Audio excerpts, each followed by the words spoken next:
right, good morning and welcome to the agenda on Dominion Brokers Group this morning. Well, today we'll talk land matters where we dive deep into the world of real estate, land administration and property development. I'm your host, Chike Ubogu. But before then, let's look at this hypocrisy of posthumous praise. Do you know what I mean? In Nigeria's contemporary culture, a funeral is no longer merely a solemn ceremony to honor the dead. It has become a grand stage for performative storytelling, exaggerated virtues, and outright lies. The Yoruba phrase, "Loriro," meaning based on lies, has never been more apt than when used to describe the facial eulogies delivered at many Nigerian funerals. You're asking, why am I bringing this up? I've seen a lot. I saw some this weekend. And this growing trend of hypocritical posthumous praise is not just disingenuous, it is morally corrosive. Time and again, we see society transform the lives of the deceased into fiction. Suddenly, individuals who were known in their communities for cruelty, neglect, or corruption become angels. They become heroes and philanthropists. Relatives and acquaintances who had long abandoned the person in life now drape themselves in flamboyant ashwebi, mouthing off speeches they never lived by. Where were all these loving relatives and devoted friends when the deceased needed help, companionship, or even forgiveness? Where were the tributes when the person was alone, sick, struggling, or in need of encouragement? But in death, suddenly, the absence of love and accountability is covered with so much poetic lies and empty flattery. Once again, Loriro. We live in a culture that celebrates perception over principle. A man who lived a selfish, arrogant life is now described as humble. A woman who tormented her family with bitterness and neglect is suddenly a mother to all. Loriro. Public office holders who looted state coffers and oppressed the weak are hailed as nation builders. Very interesting. This sanitization of character is not about love. It is about guilt, fear, and image management. You see some families who often lead this charge, whether out of shame, social pressure, or even the desire to rewrite history. They allow or even initiate false narratives about their departed loved ones. You know the most interesting part? The clergymen, instead of speaking the truth or exercising restraint, they often join in offering sermons that suggest every soul is heaven bound. Where is heaven? Even regardless of how they have lived. It is a very collective delusion, a theater of falsehood, where truth is buried deeper than the casket. Some defend this trend by saying we should not speak ill of the dead. Interesting. Is that not hypocritical? But does that justify lying? Is it respect to ignore the pain someone inflicted in life simply because they have died? Is it love to gaslight the survivors of abuse, neglect, and trauma by praising the abuser with words that erase the hurt? Let me stop here today. I'll continue tomorrow. But let it be a food for thought. When you praise people posthumously, is the agenda on Dominion Brokers Group. Once again, my name is Chike Ubogu. Let's go on this break. And when I come back, we'll talk about real estate, land development, and many more this morning. Stick around. Don't go away. All right, welcome from that break. It's still the agenda. And this morning, we'll look at estate surveying and valuation in lands administration. how do we bridge the gap between the practice of estate surveying and governance? We'll unpack the role of estate surveying in land administration. We'll also explore challenges in bridging practice and governance, and also share practical insights for professionals and even policymakers. Joining me this morning in the studio, okay, is estate surveyor and valuer Olushola Olukunle to my left here. Yes, good morning. It's good to have you on the program. Good morning, sir. Well, he is the Oyo State Branch Publicity Secretary of the branch. Also, I have in the studio with me this morning the chairman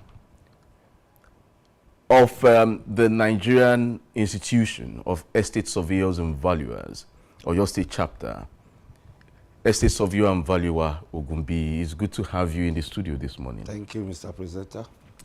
All right, let me start with ESV Ogumbi. For our audience who may not be familiar, can you kindly explain what estate surveying and valuation entail? And then what's their role in land administration? Thank you very much. When we are talking of estate surveying and valuation, it's a broad aspect. But the professionals in charge that were trained and licensed to practice that estate surveying and valuation are the estate surveyors. Okay. And valuer. So estate surveying and valuation encompasses a lot of things as long as they deal with land and anything attached to land. Okay. Facilities. You know, we surveyors, we dealt with property valuation, asset management, investment appraiser, property management, property auctioneering, rural management, project financing. We ensure that property owners or investors, they have return on their investment. Okay. We guide them, we advise them, and we manage public institutions as well. Because it's not only in professional practice that you can find estate surveyors and valuers. We have act as lecturers, work in the ministries, work in banks. We are all over, aviations and the rest like that. There are some people who carry line, they call it line, and they go on lands, and then when you ask them, they say, I'm a surveyor. No, there's a difference between estate surveyors and valuer and land surveyor. These ones are not even, I mean, those that you just call and they tell you, Baba Baba surveyor. And then he goes to the land, he now takes one rope and says, line. And then you hear them shout, because I've witnessed it, and they will ask you, hey, can you hear me? And they start marking the line. Those are land surveyors. Land surveyors, okay. Yes, They are different from estate surveyors. Yes, their own aspect is to, they deal with land mapping. Land mapping. Okay. They deal with mapping, okay, geoinformation, and the rest like that. Okay. Okay. When you want to have a survey of your landed property, they are the one that will be called to come and give you from the boundary. Yeah, to mark out the boundary. Yes. Yeah. So that is their job. That's their job. They work in space, they work in water, and they do map. If you want the whole map of Nigeria, they are the experts in that. Okay. Contour map, we have contour map. When you want to carry out the development, they will give you the gradient of the land, the slope, so you know where to place your activities. Well, I'll still have to speak with a land surveyor very soon because I see so many whacks in that field. But that's not a discussion for today. We have a way by which we can get their contact across. Okay, thank you. All right, ESV Olushola Olukunle, let me come to you. ESV Ogumbi has explained to us what estate surveying and valuation is all about. But then, what's the role of estate surveyors and valuers in land administration? Okay, Thank you very much. I think it's also right that we look at why does this administration of land actually seems to matter in our world. And then when we are talking of effective land administration, is what ensures transparency and orderliness. You understand? Okay, so our role, like my chairman has said, we are valuers. We advise on, give experts advices on land acquisition, valuation, management, development, and even when we are going to disposal and all that relates to, you know, land and landed property. So then, just like you've been talking about Kwakwe now, it's difficult for you to want to have something different from what we have been having, and you are employing the service of people who don't really know what is obtainable. Okay, so an estate surveyor and valuer is trained, and then we go on series of mandatory compulsory skills acquisition, so we know what's the trend. You understand? You can understand there are a lot of smart houses going all around now. People in the old that are not developing their skills will not be able to advise the government and even the private sectors accordingly when it comes to matters like that. So our role is to give a decent advice in guiding, just like my chairman said, return on investment, making sure that you invest on something and you are able to, you know, get what is obtainable, while you are also not doing too much to harm the people who are using the properties and all of that. So we are talking about making it affordable when we give all these advices. So I think that's part of what makes the an estate surveyor and valuer unique. So if I go by what both of you have said now, it's not about putting a price tag on any property. It's about enabling systems that govern how land is being used. Yes. And also, I want to ask this now. How does estate surveying impact on land administration practice itself? Well, a lot. Okay. You know, when we are talking of management of land resources, the best professional is the estate surveyors and valuers. And when we are talking of land administration, we are talking about the effective use of land and landed resources, both what is on land and what is underneath. Not for the current generation, but for the coming generation, so that we will not have haphazard development across board. You will see now some area you have slums, you have blighted areas, and you'll be wondering, don't we have professionals? Land administration will ensure that this kind of occurrence does not happen. It will also ensure that dead assets, you know, some land, they are dead assets that can bring income to the owner, but they don't know. So land administration will ensure that you turn that dead asset into revenue generation.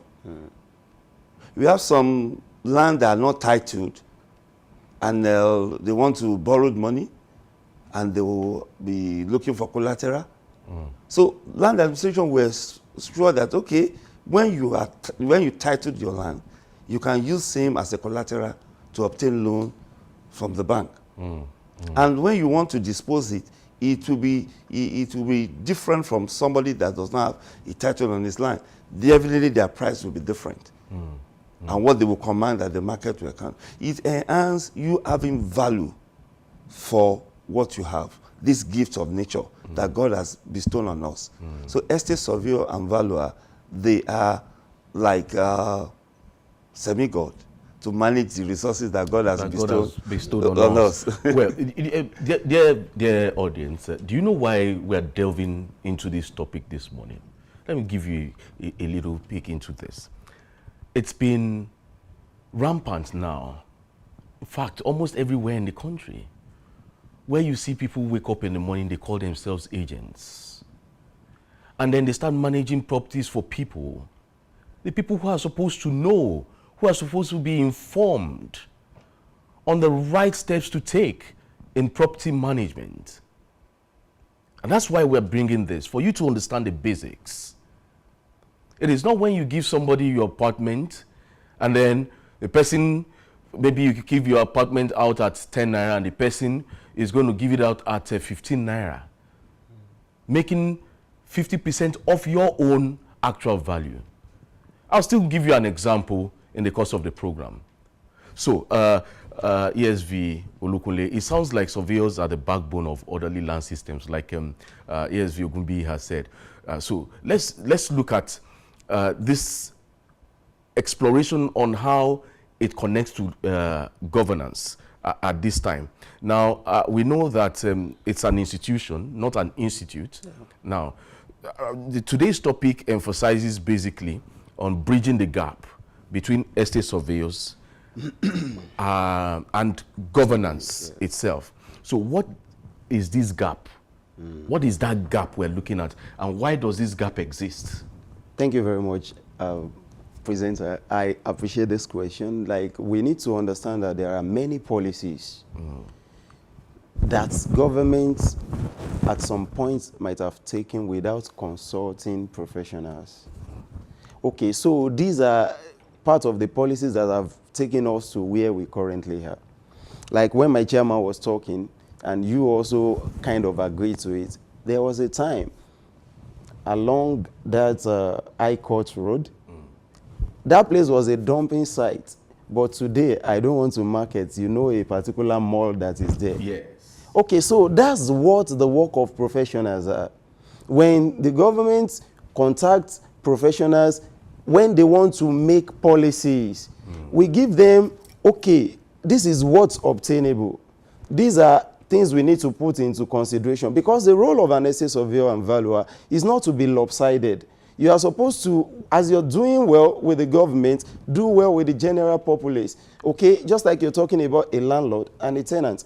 I'm managing both of them. It is not the property, it is the relationship between the two of them. All these policies, you say from X amount, you want to increase the rent to X amount. I say, sorry, ma, this is not obtainable. There is what the law says about this and that. You can understand that those are the policies that we're actually talking about. Let an expert who have studied and is relevant in a particular field be one of those who are consulted when there is need for us to implement a particular policy. So those are part of the gaps that we're talking about, sir. So you're looking at these gaps, yes. Government policy being in dissonance with the institution's modus operandi. Yes, however, why does this gap exist? Is it that the institution lagged behind? Is it that the institution did not take the right step and government took charge? Why did this gap exist? Okay, so I wouldn't say you also understand. I didn't want to indict anybody, so I have to be careful with my use of words. Now, when we are talking about land records, as a professional, there are people, just like my chairman, that are head of ministries. They are the people that should apportion jobs for people. When we don't have all these records, the government can decide to want to do a particular thing. But if the records are well detailed, it is the expectation of a professional, an estate surveyor and valuer, to say, okay, sir, these are the records we have. These are the things we want to do. But sometimes when you give this kind of opinions, because it's not suiting a particular thing or the direction a particular government is looking, you understand? It seems like we didn't give the advice. Do you get it? Because it is not being able to speak in parables, but I got you there. But okay. It's a very critical point. So it's not just about collecting data.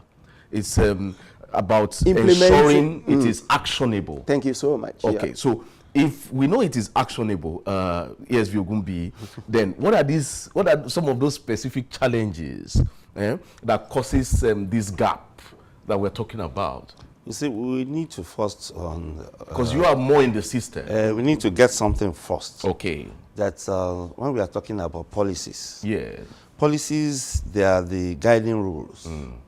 They create a path by which those that will implement the policy must follow. So, when we are making policies, the policymakers, they look inward and look outward. When I talk inward, I mean within the system, And when I'm talking outward, I'm talking about the populace. So they would like to balance the two. So when we are not talking of the gap between, there are estate surveyors, we have them inside, we have them outside. They manage the resources, these land resources. So we are not saying, when you are making policies on land, contact these people. Let them give you an hint, a direction. Professional advice. To follow. As I said we have debt capitals that follows. We have government land that are spread across. How do we enhance this land to bring return to the government? Yeah. How do we ensure that members of the public, come to ministry, come to government to do their documentation? Many people don't know. Thank God the state government is doing a lot of things in this sector, making the cost of CFO to come down. A little bit cheaper for cheaper. People. Yeah. But a lot of people have not keyed into it. Because maybe you don't have enough publicity for The it. government is doing. That's why we're now saying that, well, okay, you can use a system by which you contact estate surveyors. Estate surveyors going into this way, go and bring these people to come and do their regularization. Having it in mind, there's no law in the country that says you must register your title. But when estate surveyors are now educating the members of the public that when you have title on your land, it will enhance your value. It will give you even in a better stand when you are doing negotiation than somebody that does not have. We are trying to say, okay, let's come together, let's collaborate. Some people see people as being expensive because you wear tie and suit. I just believe that's part of marketing. No, because if I put on rag, you will not come to me now. No, I'm not saying you should put on rags, but when you get to a Baba Sikira kind of person, and then you are trying to educate this person, he will tell you, it was suit at the time. And we have a scale of professional fees. Yeah, of course. We have things that guide our profession. Of course. And we have we cannot toy with our license. Yeah, but many people don't know this, and that's why they prefer to patronize quacks. That is why street agents. That is one of the reasons we are going out, to educate members of the public that you patronize professionals, estate surveyors, and valuers. You will see our logo, and we are men of integrity and honesty. That is our motto, and that is what we tend to pass across even to people. Go to them, they will advise you properly based on their professional fee. Well, this seems to be a systemic issue. That's when it comes to the gaps. ESV Olukunle has said some, and you have said some. You've highlighted some of these gaps. However, let me turn to you, ESV Olukunle. Can you share a real-world experience, of where some of these gaps have caused a problem, so people will understand an example of what we're talking about? Okay, can I just say something about compensation and taxation? Go ahead, please. Okay, so there are times that the government wants to, so every land in the country belongs to the federal government. The state government owed it in estate for the federal government. So it's not like you outrightly own a land. Ooh. So the government can actually overrule for public interest. Okay, if they see ESV Olukunle is the owner of this land, but he's just living with his family, but this land can work to accommodate more people if we build a kind of infrastructure. ESV Ogunbiyi and our presenter and even the media, all of them can actually work. The government will come around and say this land is better for public interest than for individual use. Okay, so that's where this documentation that my chairman have been talking about is relevant. If I have a CFO on that land, the government will not just take it from me without compensating me appropriately. Okay, so I was talking about compensation and taxation. Now, if the government will give you something, they need a valuation report. They need an estate surveyor and valuer to value their property to say, okay, this is the worth of this property now, not like when you bought it. And then, if somebody is offering you 2 million, And I come around, I say, I put my seal and my stamp on the property, like a valuer has valued this property to be 20 million. The government have to pay 20 million. They also contact an estate surveyor and valuer, that is not me, because I'm representing the people of the, you know, the person that they want to kind of take his or her land, you know. And that person will also value the same land. There is no how we are not going to meet in the middle. Do you see how somebody has been cheating him or herself if he doesn't have a valid document on such a land? Because the government is the owner of the land. That's just the basic truth. We are just using it. So we're just tenants on government land. Okay, so that's just the real thing. So tell me about tenement rate. Okay, so these are charges that the government expects. They are like land use charges, all those things. They are income generating means for the government. For the government. You understand? So who pays this? It is supposed to be the owner of the property. The owner. So basically, it takes me back to what I said earlier. Yeah. So, and what you said, government owns the land. Yep. State government now, in this stance. So if I buy a property and I build on it, Yes, sir.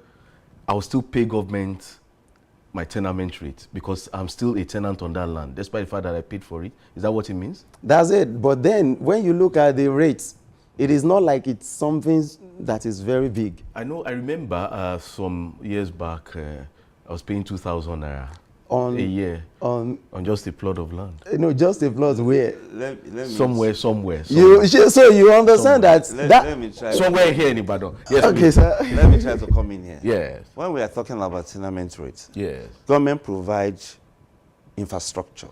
Okay. Is at the cost. They maintain this infrastructure at the cost. And this infrastructure that government provides enhance the value of your... So what's the infrastructure we're talking about? We are talking about roads. Okay. We are talking about drainages. Okay. We are talking about electricity and the rest like that. Okay. So in a situation when whereby government does not this, provide all this, and you provide it yourself, and at the end of the day you are being served to pay tenement rate, what happens? you know, in a developed world, some of these things, if they are not provided by the government, you have the right as a citizen to ask for it.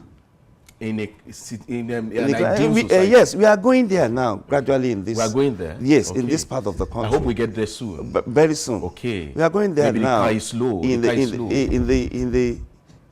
this part of the world. Okay. People are now asking for their right from the government. And this is part of the things we're doing. And government is now, coming up responsively. You can see the massive infrastructural development going on in the states now, even in the state capital now. You can see that means the government is listening.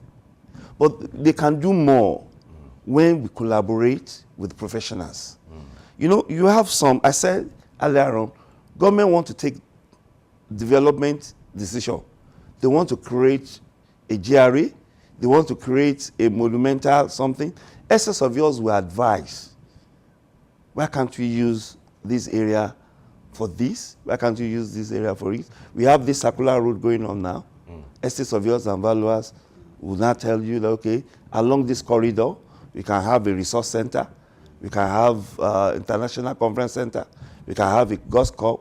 We can have something. So it will not just be a road. It will be a road leading to an activities. And when you talk about valuation, the state government can do valuation of its asset. And when government do valuation of its assets, you know what it entails? They can use it to approach the bank for loan. This is the worth of my asset in this country. This government secretariat, hospitals, and the rest like that. You can see the assets of the government. They can use it as even as a sort of insurance package. What happened in Bodija some years back? Yeah. Some people are derived of, but because those sort of people did not approach estate surveyor and valuer to manage their properties and have valuation for insurance on their property. If they do and something happen, they will get their claims. These are some of the things we are doing that a lot of people does not even know the work of estate surveyors and valuers. They thought we are just caretaker and rent collectors. We are more than that. We are more than that. That is why we are coming out now to say, okay, we are more than this. We can advise the government to look into this aspect. Do the asset valuation of your property, of your wealth, know it. You can use it to act, you know. Well, I still need clarification. And the clarification I need is this. Assuming I have my property, I live somewhere around, let me use, with due respect to the people living in that area, let me use Kukumada, Oki area. Okay. I have my property there. Okay. I provide my own drainage myself. Okay. I provide my electricity myself. Okay. I provide my water system myself. Okay. And then all of a sudden, government sends me a letter to pay my tenement rate. Okay. Am I meant to listen to that letter, despite the fact that I provide everything myself? You see, when we are talking about tenement rates, yes. But in Oyo State, we don't have tenement rates Okay. operating again. We have land use charge. Okay. But tenement rate is under the purview of the local government. Okay. But everything has been subsumed now to Land use charge. Okay. When you say you provide everything by yourself, Yes. is sort of say you are talking about, okay, I want to enjoy these facilities. That is why. If I want to have 24 hours electricity in my house, I will have jet, I will have solar, I will have everything. It's for my comfort. Because the government is not even giving you 2 hours. It's not that the government will not do that. Government still provide light for you. 2 hours. And it's not that, in some areas, there are more than 2 hours. Even in some areas, they've not had light in Oyo State for 17 years. Yes, I know. Yes. I know there are some areas that do not have light because the facility has not gotten there. It's in phases. In phases, 17 Yes, years. it's in phases. Okay. They will still get there one day. One day. In some area, I know some villages where they don't even take off their light. They enjoy 24 hours as anything. And when you ask them even to pay, they will say government has not done anything for them. So the mindset that government has not done anything for me should not be A yardstick. A yardstick. Okay. That I'm doing it for us. Do it, and now I challenge government. Okay, I'm paying this my tenement to come and tar my road and see if government will not do that. But I'm not doing anything. I'm expecting government to do everything for me. Government, you know, is too much for the way things are conceived in this country. Government cannot do all. Let's be sincere with ourselves. But it's a gradual process. It's a gradual, and kudos to the present administration. They are looking into that direction. You know, you open some roads that ordinarily nobody would have thought that those roads will be open. They have opened it. That is a gradual thing. That is a gradual thing. Then we have this concept. When we say, okay, don't build there. We have some people that have built on railway line.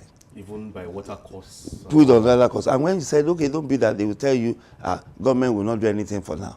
But they are creating problems in the future. And when those problems happen, they will still run back to this government. Same government. They say, oh, you come and assist us. So and when government is telling you that we need. So we need that attitudinal change for us to do the right thing at the right time. Well, you've painted that vivid picture at this time, but before we swim into these solutions, let's take a quick break. And when we come back, we'll explore how to bridge this gap and hear about innovative approaches towards this. I've been discussing with estate surveyor and valuer Olukunle and estate surveyor and valuer Ogubi here, and we're discussing estate surveying and valuation in lands administration. Stick around, don't go away. All right, welcome back from that break. Still the agenda on Dominion Brokers Group. Let's go straight to this. ESV Olukunle, we've identified the gap between estate surveying and governance. Now, let's talk solutions. How do we align these two worlds, the world of surveying, the world of governance? How do we align both of them for better land administration? Okay, so I would say integration of professional inputs into implementation of whatever policies the government are trying to bring on. That's professionalism. That's it. You input what you have asked some people, because they are professional, to do something. It is not enough for those reports to be on the table without implementing them. Okay, so if the government can be doing that, you know, if the government have been doing that, we probably won't be here now, but now it is not too late. We are talking about collaboration. So it's high time the government started looking at how to implement the advice that each professional at every point in time has given to them. If that means they should call them back again for, okay, so I might have given an advice 10 years ago that is no more obtainable.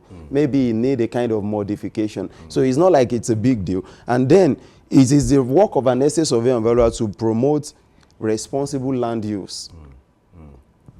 I don't know where you live. If somebody wants to come and bring a clubhouse to that kind of a place, it won't be possible. You can't save because you can afford it. You just want to go and do something. Like, so that's what we are saying. It is our work to advise that this thing you want to do. You know, there are times that people just say, I want to build a 10-bedroom mansion. And you'll be like, do you know that if you do about 5 numbers of 2-2-bedroom, that's like a retirement plan for you, and it's just going to be. So that's one of those things that we need to. Then we are supposed to also help in environmental protection and urban planning. So these are the things that we need to start working on with the government. So who is going to make the first move? We have been writing series of,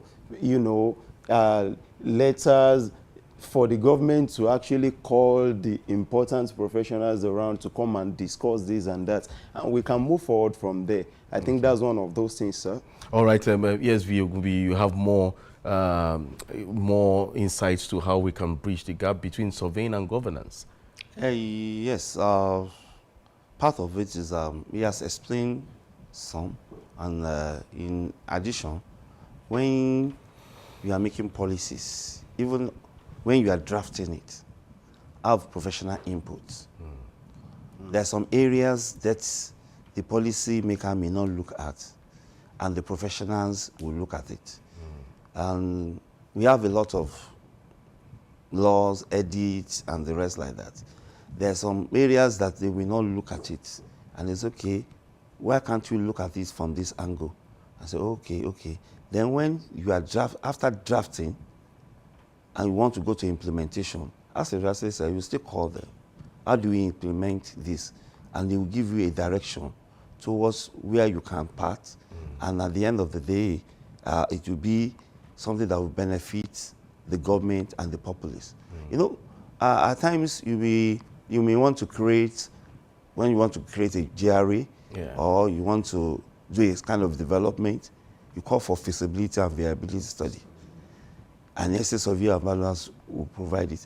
And they will project for you the amount you will realize on it. But okay, if you want to do this, this is the amount you realize. We don't want government to do development on impulse. Let there be a plan. Let the plan be backed up with visibility reports that even will project the amount you are going to generate, the amount you are going to spend, and they give you, you call it business plan. You call it the actionable plan. Yeah. The action plan, the actors, the timeline, and at the end of the day, you are going to, that is why we are saying, let there be collaboration between us, between the professional estate surveyors and outside. Yeah. So, and governance, and then we are going to have a better society. A climate society. Okay, now let me give you an example. Mokola, a sort of a regeneration was done some years back. He has taught a blighted area. The states with the World Bank, they come together, they collaborate. That's why you have those third road, a climate society. They have to move some people from that area and resettle them somewhere else. So we have some blighted areas in Ibadan that we can create something like that. But we need to sensitize members of the public because of their attachment. Yeah. Some people have attachment to that location. That vicinity. Definitely, there must be, maybe they grew up, they have friends, they marry from that area, they are doing business in that area, that when you detach them. But sometimes there should just be some dislocation. But by the time you give them psychological training, you discuss with them, you make them to see the benefits not personal benefit now, but benefit to the community, even to the state, to everybody, they will buy into it. So Yeah. that is what we are trying to pass across. Okay, so because of our time, let's look at, we're in the 21st century and this is 2025. Yes. So how do we employ technology, the use of AI tools in surveying in this present system? Yeah, that is, we cannot do away with technology in this century now. And the government, I'm aware, they have been employing technology to drive some of those things. And we have series of tools for land management. So what we only need to do is to deploy these tools. But what may seem as a problem is that when you want to acquire these tools, they are at high cost. And the return is not immediate. It's a long-term It's a return long-time investment. something. Yeah. It's a gradual thing. So when political heads are now looking at, they have given a promise to the member of the public. And they say, okay, I want to spend this XYZ naira on the return that will not manifest in the next 10 years. It will look somehow to some of them. But if they are futuristic, somebody built cocoa house, it was futuristic. Somebody started some cottage industry everywhere, it was being futuristic.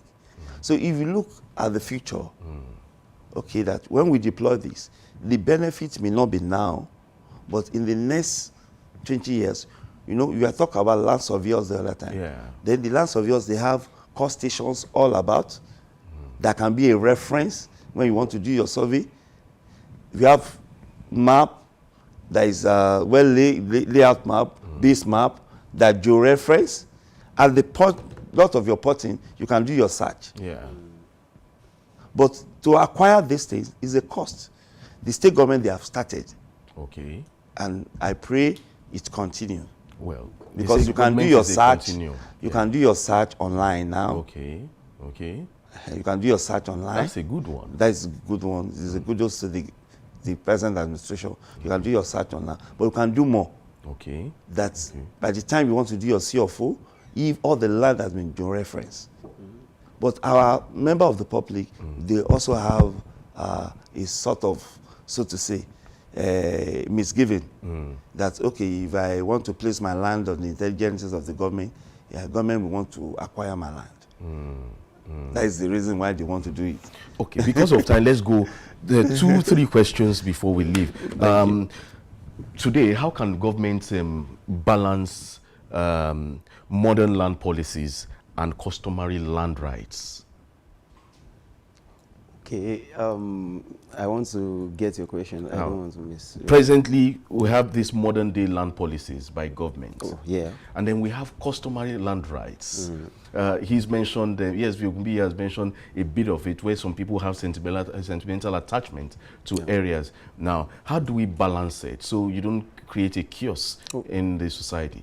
Sensitization, I think that's the most important thing. Yeah. If I know that you are taking me from a particular place to another particular place that is not bad, I may not necessarily want to cause chaos because the government wants to. I also see what the government wants to do with this land.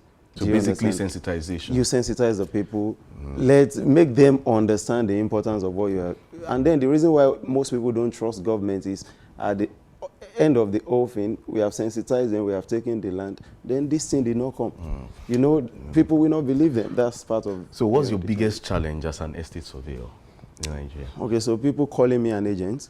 That's your biggest challenge? Agency is just one of... You don't like that nomenclature? No, like there is what they... Or is it because it has been bastardized by a lot of people? So that when even my baba is an agent. So when they see you, they say, I was inspecting the property with somebody yesterday and I was showing them all around. They were like, you are an agent. I was like, I'm an estate surveyor and valuer. Okay, so I think there is this bad thing that they have tagged an agent, you know, these things trend on Instagram everywhere where people collect this rent from An people. agent can give out a property to 3 different And people. okay, so the owners of the property, you are supposed to ask for a tenancy agreement when they are bringing people into your house. Let me give you an example.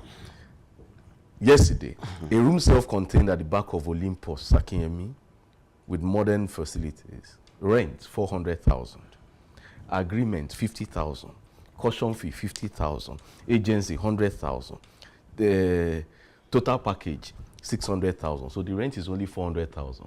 And the agent added extra 200,000 naira to it, making it 600,000. Is that what you people do? Can I clarify that? Yes, go Okay, ahead. so what's wrong with that is there is a percentage that's supposed to go with whatever it is. A new tenant is coming in. Yes, agency is part of what they pay. Which is 10%, okay. Okay, so this legal thing is what they are going to use to prepare a tenancy agreement that's going to be binding between the owner of the property and the tenant. It is the responsibility of the tenant to pay for it. A lawyer prepares it. Okay. And then that lawyer is a professional that will be paid for his service, right? Okay. Okay, so refundable caution deposits is always remitted to the landlord. So it's with you. It won't suffice to repair the house when the person is living, though, if he messed the house up. But that's the essence of giving the house to a professional, because there are periodic inspections that I do every 3 months. How are you using this? This thing has spoiled, to make sure you do it. And I write a report. I send it to you. You know, if you don't do it the next time, it's already reported. And if this thing goes to court, you can't win. So we make you become responsible because we have guidance on what you should do as a professional. So after that, I'm not expecting that somebody should say 100,000 naira agency. It doesn't make sense. And then when there is this reason why people fall into things like this. When you are looking for a house, it's like you are looking for settlement. It's not something you look for in a rush. I'm already looking at, I'm big for where I'm living now. It's from now I should be planning ahead. Not like I want it next week. So the reason why they fall into these hands is because they have already seen what they like. They are desperate. Oh, okay. Okay, so that's part of the reason why those people play on their intelligence. And lastly, ESV Ogunbiyi, let me ask you this. What is your take on individuals selling lands now without recourse, especially in Ibadan? In fact, these proliferations of land vendors is giving us a concern. I was somewhere yesterday where we have a conversation around this aspect, and asking us to take a legal action towards it, because it makes people to be fair. It makes people to be doubtful.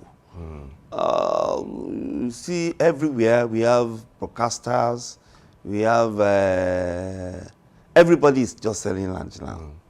And on the pretense they are going to do this, and at the end of the day, they don't do anything. So it's something that needs to be sanitized. Okay. It's something that needs to be. You'll be working towards that? Yes. You're starting a week-long activity for our AGM, for our week, this week. We started on Saturday, having an aerobic exercise. But when are you going to have the main program where you sensitize people? When you are having your lecture? We are having a lecture on Thursday. On Thursday, okay. We are having a lecture on Thursday, and we are going to use not nearby. There's a hall here at the Rotary House here that we're going to use.